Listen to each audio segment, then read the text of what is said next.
Assalamualaikum warahmatullahi wabarakatuh. Alhamdulillahirabbil alamin. Assalatu wassalamu ala asrofil anbiya'i wal mursalin Sayyidina Muhammadin wa ala alihi wa ashabihi ajma'in. Amma ba'd. Pertama-tama, marilah kita panjatkan puji syukur kepada Allah Subhanahu wa taala yang masih memberikan kesempatan bagi saya untuk menyampaikan tugas PowerPoint ini dengan baik. Salawat serta salam tak lupa saya haturkan kepada Nabi besar kita, yaitu Nabi Muhammad SAW, yang telah membawa kita dari zaman gelap ke zaman terang benderang. Pada kesempatan hari ini saya akan membawakan tugas PowerPoint saya, yaitu emulsi. Apa sih emulsi itu? Emulsi merupakan suatu sistem yang tidak stabil sehingga akan dibutuhkan zat pengemulsi atau emulgator untuk menstabilkannya, sehingga antara zat yang terdispersi dengan pendispersinya tidak akan pecah atau keduanya tidak akan terpisah. Ditinjau dari segi kepolaran, emulsi merupakan campuran cairan polar dan cairan nonpolar.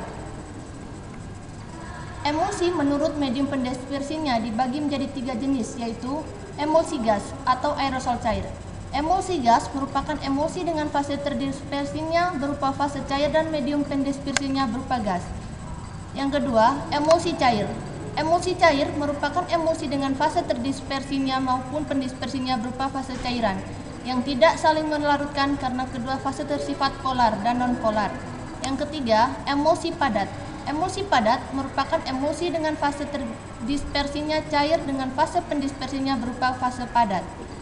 Contoh-contoh emulsi menurut medium pendispersinya: pertama, emulsi padat.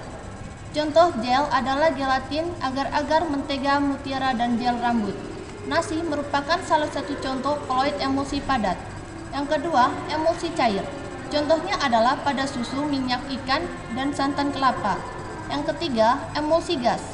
Contoh obat-obatan insektisida, kabut, awan, dan hairspray. Ada 2 tipe emulsi, yaitu sebagai berikut.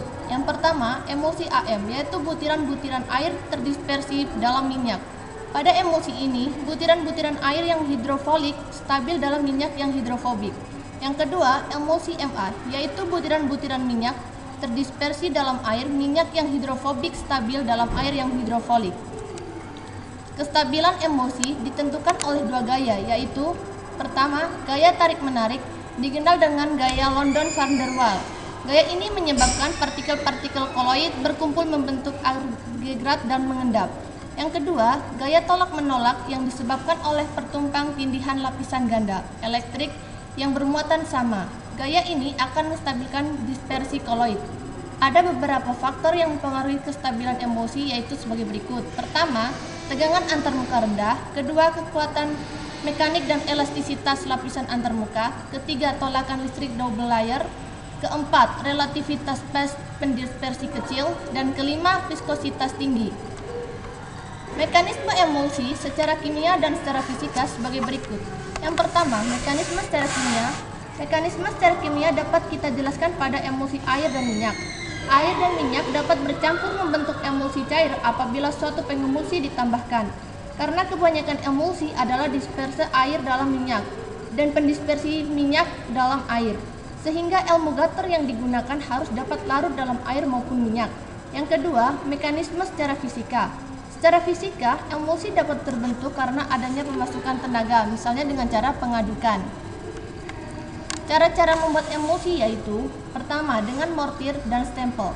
Sering digunakan untuk membuat minyak lemak dalam ukuran kecil. Yang kedua, botol. Minyak dengan viskositas rendah dapat dibuat dengan cara dikocok dalam botol pengocokan, dilakukan terputus-putus untuk memberi kesempatan emulgator bekerja. Yang ketiga, mixer. Partikel fase terdispersi dihaluskan dengan memasukkan ke dalam ruangan yang di dalamnya terdapat pisau berputar dengan kecepatan tinggi. Keempat, homogenizer.